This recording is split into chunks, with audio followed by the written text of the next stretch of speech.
Salam sejahtera untuk kita semua. Perkenalkan saya Esra Pranginangin, SPD MPD. Saya adalah dosen program studi S1 Pendidikan Bahasa dan Sastra Indonesia di Fakultas Keguruan dan Ilmu Pendidikan Universitas Prima Indonesia.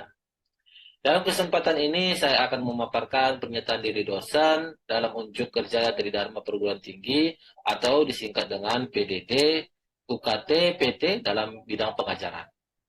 Satu di antara mata kuliah yang saya ampu adalah mata kuliah sintaksis dengan bobot SKS sebesar 3 SKS dan dipelajari di semester 2. Mata kuliah sintaksis ini merupakan implikasi dari penelitian saya pada tahun 2022 yang berjudul Analisis Kesalahan Berbahasa dalam interaksi pembelajaran bahasa Indonesia pada siswa kelas 7 SMP swasta bersubsidi Budi Sukapaju.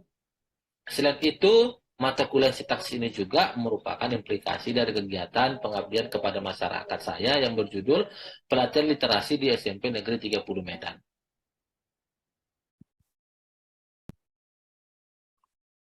Baik, adik-adik, untuk pelajaran kita hari ini materinya yaitu tentang klausa ya. Ya, dalam mata kuliah kita sintaksis ini di pertemuan keempat.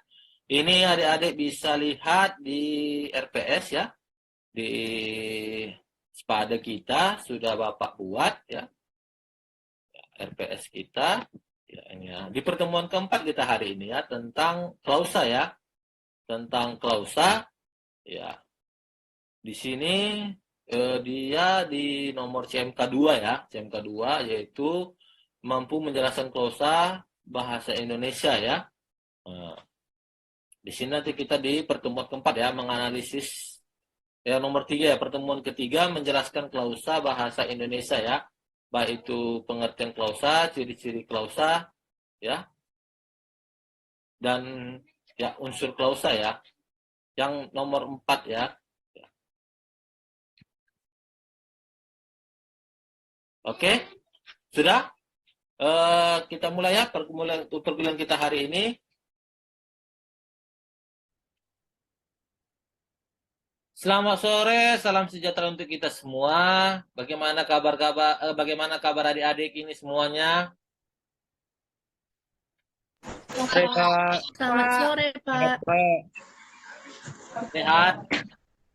Sehat. Sehat. Lihat Angga, sehat ya? Sehat. Sudah makan semua? Sudah, Pak.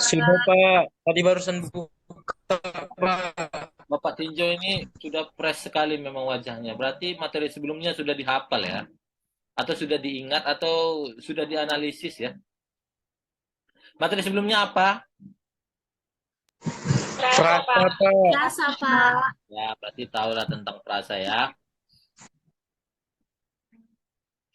Oke, kita mulai ya perkuliahan kita hari ini untuk capaian pembelajaran mata kuliah kita hari ini yang mata kuliah sintaksis.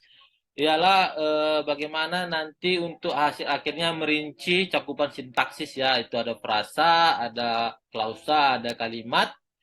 Jadi kita nanti hasil akhirnya untuk merincikan cakupan sintaksis. Terus untuk bobot penilaian kita, perkuliahan kita hari ini di mata kuliah sintaksis ini adalah presensi itu 20%, jadi minimal 75% ya untuk hadir, itu penilaiannya 20%, untuk tugas itu 10%, untuk UTS itu 30%, dan UAS 40%. Kalau untuk tugas itu kita sudah biasa kita laksanakan di SPADA ya.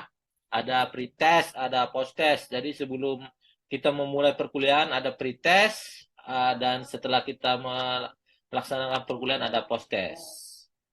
Oke, kita masuk mata kuliah untuk materi kita hari ini tentang klausa ya.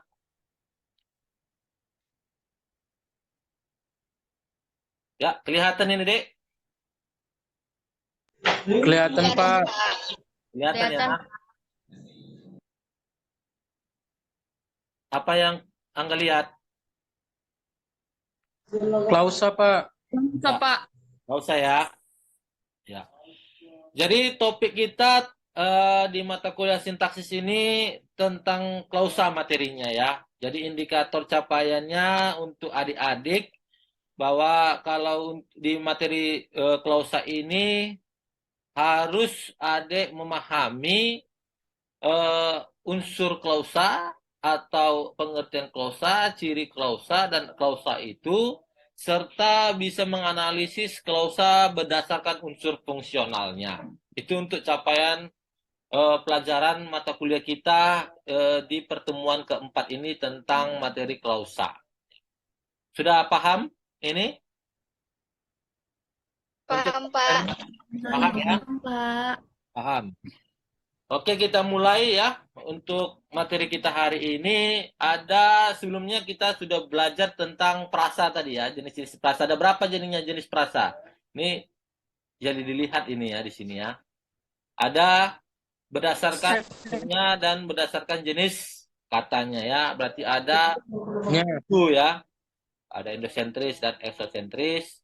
Adjektiva, nomina, verba, adverbial, promina. Ya, apa itu adjektiva?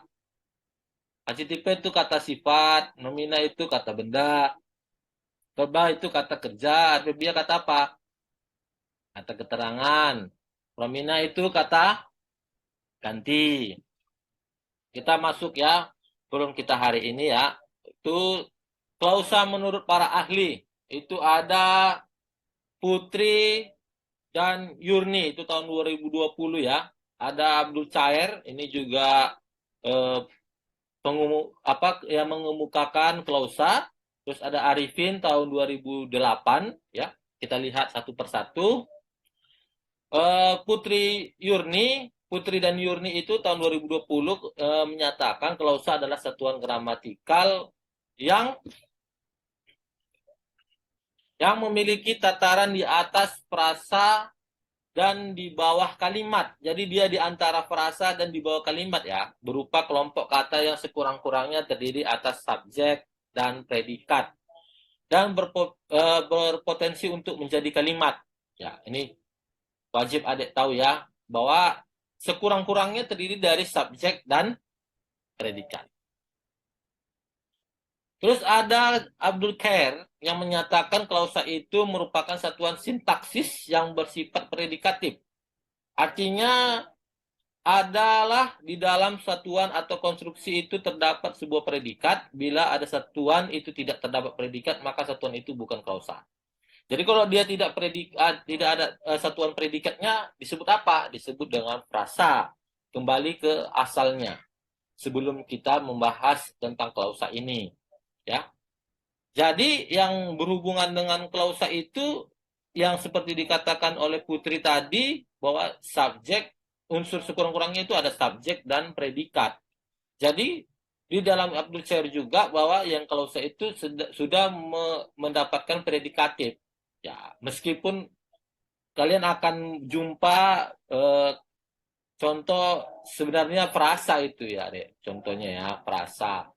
Kalian buat kalimatnya Budi yang berbaju merah. Ya, meskipun ada tulisannya yang berbaju merah itu masih subjek. Ya, bukan klausa karena itu belum ada predikatnya. Karena ada kata yang mendahului predikatif atau ya predikatif atau predikat, sehingga tidak menyatakan itu predikat lagi, tapi menyatakan suatu subjek, bisa juga objek. Ya. Terus ada klausa Arifin ya tahun 2008 ya. Dia menyatakan klausa adalah satuan gramatikal yang berupa gabungan kata yang sekurang-kurangnya terdiri atas subjek dan predikat. Klausa atau gabungan kata itu berpotensi menjadi kalimat. Jadi kalimat itu cikal bakalnya itu klausa. Jadi ada klausa bisa menimbulkan dan berpotensi menjadi kalimat. Itu menurut Arifin. Kita akan bahas lagi ke dalamnya, yaitu tentang pengertian klausa. Jadi klausa yang dari tiga para ahli itu saja kita tadi sudah baca dan sudah kita pahami. Klausa merupakan suatu satuan yang terdiri dari subjek dan predikat. Subjek dan predikat tersebut baik disertai objek, pelengkap, dan keterangan, atau tidak disertai pun dengan ketiga hal tersebut, klausa berbeda dengan kalimat. sebab tidak menggunakan unsur intonasi. Tahu unsur intonasi? Ada kalimat berita, ada kalimat tanya, ada kalimat seru. Ya, seperti itu yang biasanya menggunakan unsur intonasi. Jadi klausa tidak ada ibarat katanya Budi bertanya, nah itu tidak ada. Budi bertanya, cukup. Ya. Karena dia tidak memiliki intonasi, baik secara lisan ataupun tulisan. Kita lanjut lagi di ciri-ciri klausa. Ciri-ciri klausa itu ada 4. Yang pertama memiliki satu jenis predikat. Jadi predikatnya cuma satu jenis. Ya, kalau dia predikatnya verbal, ya, nominal, numeralia bisa, ya. Yang nomor 2 tidak memiliki intonasi akhir yang seperti pengertian di atas, itu juga merupakan ciri dari klausa. Yang ketiga, klausa termasuk bagian dari kalimat plural. Yang keempat, memiliki subjek secara tertulis atau tidak tertulis, ya. Itu tadi yang sudah Bapak jabarkan ya di pengertian klausa. Seterusnya ada memiliki satu jenis predikat, ya. Satu jenis predikat ini ada 3 bagian, yaitu ada predikat ekuasional atau penyama, predikat dengan verba bervalensi 1, predikat dengan verba bervalensi 2 atau 3. Di sini sudah jelas contohnya ya. Ya, penyama itu ada kata adalah, ialah, merupakan. Jadi kan contohnya seperti dia guru. Nah, boleh disisip dengan kata adalah. Ya. Untuk predikat verba bervalensi 1, dia satu saja untuk predikatnya. Tapi yang verba ya, yang verba itu artinya mengerjakan. 1, itu contohnya Alemina tidur. Terus untuk predikat dengan verba bervalensi 2 atau 3, itu Syahrini akan menyanyi. Jadi jelas ada 2 di situ ya. Sebelum menyanyi ada kata akan. Seperti contoh nomor 2, Santi belum pernah menyetir sebelumnya. Jadi sebelum kata menyetir ada 2 kata lagi di situ, belum dan pernah. Ya. Lanjut kita ke topiknya yang lain, itu adalah unsur-unsur klausa. Unsur-unsur klausa itu adalah unsur inti klausa itu jelas adalah subjek dan predikat. Jadi unsur yang bukan inti klausa adalah objek, pelengkap, dan keterangan. Ya. Seperti yang sudah disampaikan juga di sebelumnya, bahwa ada atau tidaknya objek, pelengkap, dan keterangan pasti juga ada unsur klausa di dalam kalimat. Jadi itu tentang unsur-unsur klausa.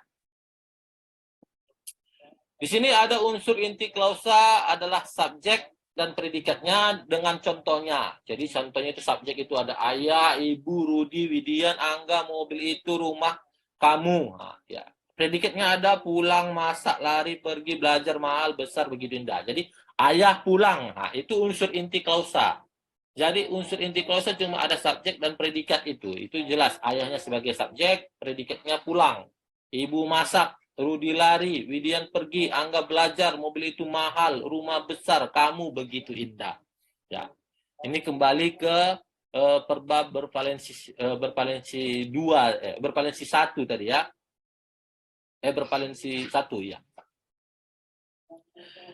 Yang bukan inti klausa adalah objek pelengkap dan keterangan. Ya, jelas ya, tidak Bapak buat lagi di unsur klausa itu sebenarnya udah ada sudah ada komposisinya subjek dan predikat ya. Contohnya kakak membeli, jadi kakak itu subjek, membeli itu predikat.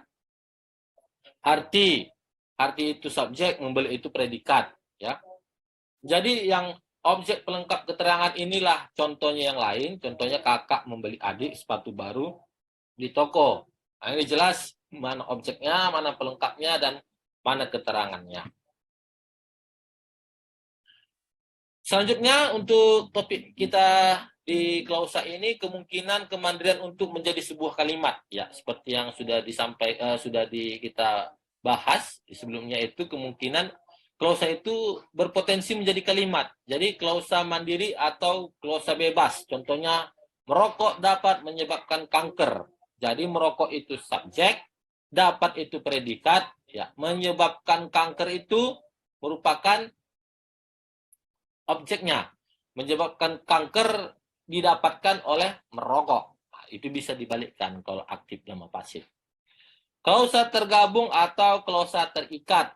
Itu contohnya, Anggun tidak dapat mengikuti pelajaran karena sedang rapat. Jadi ada beberapa klausa di dalamnya. Contohnya, Anggun tidak dapat mengikuti. Jadi klausanya Anggun tidak dapat.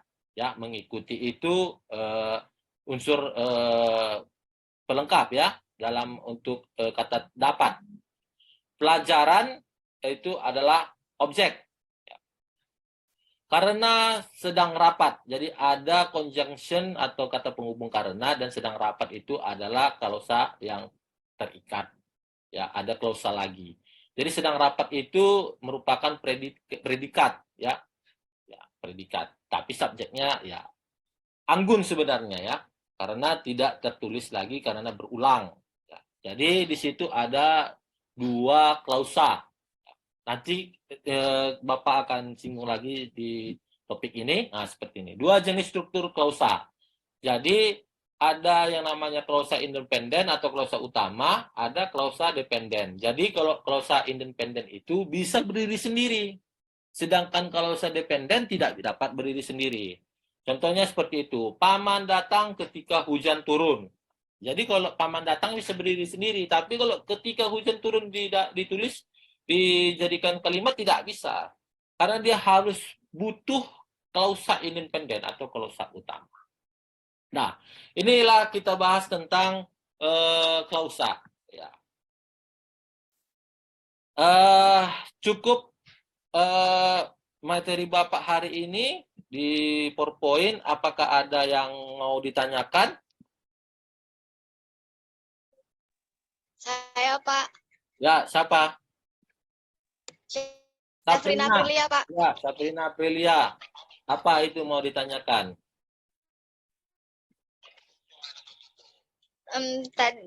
Baik, terima kasih, Pak. Tadi sebelumnya kan di PowerPoint Bapak ada ciri-ciri klausa. Yang poin ketiga kalau nggak salah itu, klausa termasuk dalam bagian dari kalimat plural. Yang dimaksud dengan kalimat plural itu apa, Pak? Ya, klausa Terima kasih, termasuk, ya, terima kasih sama-sama, ya, terima kasih. Jadi ciri-ciri klausa yang nomor 3 itu klausa termasuk dalam bagian dari kalimat plural. Kalimat plural itu kalimat jamak, ya, kalimat jamak. Jadi kalimat jamak itu juga sama seperti yang kalimat adanya klausa utama dan ada anak kalimat. Jadi ya bisa dicatatkan dengan kalimat majemuk bertingkat, kalimat majemuk setara. Jadi di dalam kalimat itu kan sudah ada klausa. Kenapa? Karena klausa kan berpotensi jadi kalimat. Nah, seperti ini tadi contohnya. Ya, contohnya paman datang ketika hujan turun. Ya. Atau ya contoh-contoh yang lain ya, ibu pergi karena ingin membeli ikan gitu, boleh. Ayah pulang saat air minum belum dibeli, nah, bisa. Tapi kalau saat air minum dibeli itu tidak bisa dia berdiri sendiri. Seperti itu. Cukup paham, Dek, dengan penjelasan Bapak? Paham, Pak. Paham, Terima kasih. Pak. Kalimat plural itu kalimat jamak ya, yang berisikan 2 kalimat ya di dalamnya. Itu kalimat jamak. Kalau kalimat jamak, kalau 2 berarti bisa 3. Bisa. Bisa 4. Bisa. Ya. Setiap kalimat itu sebelum tanda titik, dia masih kalimat. Kalau ada banyak titiknya, berarti dia sudah disebut dengan paragraf. Ya. Ada lagi mau ditanya tentang klausa? Pak, saya ingin bertanya, Pak. Ya, apa itu alimina? Ini contoh saya tadi, alimina. Pak, tadi kan dikatakan kalau klausa merupakan suatu satuan yang terdiri dari subjek dan predikat. Subjek dan predikat, Pak. Ya, putus-putus suaranya, Dek. Ulang coba. Kan tadi dikatakan klausa merupakan suatu satuan yang terdiri dari subjek dan predikat. Apakah bisa dikatakan klausa jika dia tidak terdiri dari subjek dan predikat, Pak? Kalau dia tidak terdiri dari subjek dan predikat. Jadi contohnya predikat dengan objek. Ya, mungkin seperti itu, Pak. Nah, kalau predikat dengan objek. Predikat dengan objek ya belum klausa. Karena kan tidak ada unsur subjeknya. Pada minimalnya itu cuma subjek dan predikat. Berarti di luar dari itu tidak disebut dengan klausa. Ya. Kalau sempat ada juga objek dia di depan itu mana tahu dia berunsurkan subjek tapi dia mendahului predikat, ya juga dia disebut klausa tapi disebut juga kalimat inversi. Ya. Itu kalimat inversi itu predikat mendahului subjek. Ya, seperti itu. Jadi tetap untuk unsur klausa sekurang-kurangnya subjek plus predikat. Ya. Mau adanya objek atau tidak adanya objek atau pelengkap ataupun keterangan, tetap unsur klausa itu seminimal mungkin subjek dan predikat. Dari semua yang kita bahas dengan beberapa para ahli yang mengemukakan tentang klausa bahwa ya minimal itu sekurang-kurangnya subjek dan predikat meskipun dia berpredikatif. Ya, seperti itu. Sudah paham, Alimina? Sudah, Pak. Pak, saya ingin bertanya lagi, Pak. Ya, Bolehkah? boleh. Kan tadi dikatakan di ciri-ciri klausa itu di poin kedua itu ada dibilang tidak memiliki intonasi akhir. Maksud dari intonasi akhir itu seperti apa, Pak? Ya, tadi kan sudah Bapak nyatakan bahwa kalau untuk intonasi itu ada 3. Ada kalimat berita, ada kalimat tanya, ada kalimat seru. Jadi dia diakhiri dengan tanda titik, tanda tanya, dan tanda seru. Jadi kalau untuk klausa, dia tidak ada intonasi secara lisan. Jadi tidak ada istilahnya Alimina tidur. Jadi dia untuk memberitakan tidak ada. Jadi kalimat beritaan gitu tidak ada. Atau juga dia untuk jadi tanya, ya kan, Alimina tidur? Nah, itu tidak. Ya, secara lisan dia tidak. Klausa hanya untuk disampaikan baik secara lisan dan juga tulisan. Oke. Paham, Alimina? Ada lagi yang mau ditanyakan? Paham, Pak. Tidak ada, Pak. Tidak ada? Ya, seperti biasa ya. Karena kita juga memiliki perangkat pembelajaran ya, namanya SPADA, sistem pembelajaran dalam jaringan. Sudah semua enroll kan? Sudah, Ya, Pak. ya. Sudah, Pak. Jadi sudah pertemuan Sudah, kedua Pak. enroll itu sulit sekali itu mengikuti pertemuan-pertemuan sebelumnya. Jadi untuk tugas sudah Bapak buat ya. Di SPADA kita ada pre-test dan post-testnya ya. Ya, ada pre-test dan post-testnya. Materi kita juga sudah lengkap ya. Materi kita juga sudah lengkap. Di dalam SPADA kita itu juga ada capaian pembelajarannya. Yang sebelumnya juga kita membahas tentang frasa ya. Frasa. Capaian pembelajarannya itu ada 2. Ya, berdasarkan unsur fungsionalnya juga. Dulu ada pre-testnya, ada post-testnya, sudah bisa di ini ya, sudah bisa dikerjakan kan, sudah bisa diklik kan, Bisa, Pak. Bisa, Pak. sudah bisa ya. Ya. Itu ada pengertian klausa, ciri-ciri klausa, contoh klausa dan klausa berdasarkan fungsinya. Ya, kalau klausa berdasarkan fungsinya sama dengan yang kita bahas sekurang-kurangnya subjek dan predikat. Jadi klausa berdasarkan fungsinya ya subjek dan predikat ya.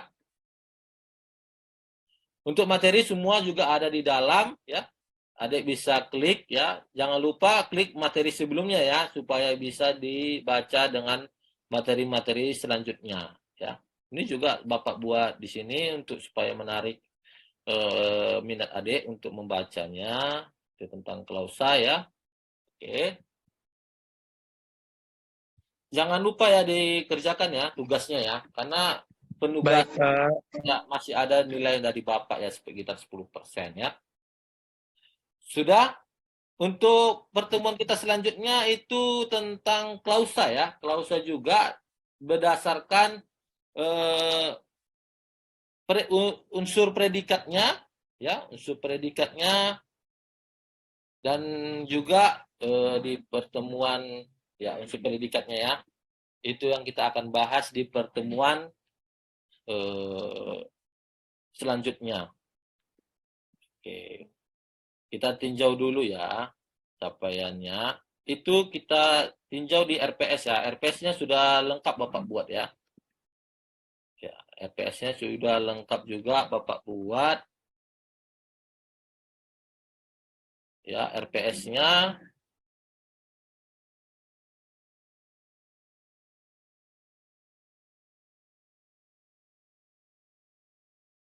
iya. Ini RPS-nya ya. Sudah lengkap. Kita akan membahas klausa ya. Klausa ya di pertemuan keempat ya. Klausa berdasarkan unsur strukturnya ya, strukturnya ya. Kita akan bahas untuk pelajaran minggu depan ya. Oke. Sudah? Sekian pertemuan kita hari ini. Semoga apa yang sudah Bapak sampaikan menjadi pengetahuan buat adik-adik ke depannya, dan Bapak tetap berharap adik-adik bisa dapat menguasai materi yang sudah Bapak sampaikan, dan juga baca banyak buku dan jurnal ya untuk menambah pengetahuan adik-adik, menambah wawasan adik-adik ya. Sampai ini aja pertemuan kita hari ini. Selamat sore dan tetap semangat. Bapak akhiri ya perkuliahan kita hari ini. Selamat sore, Pak. Terima Sore, kasih, Pak. Pak. Terima kasih, Pak. Terima kasih, Pak. Dah.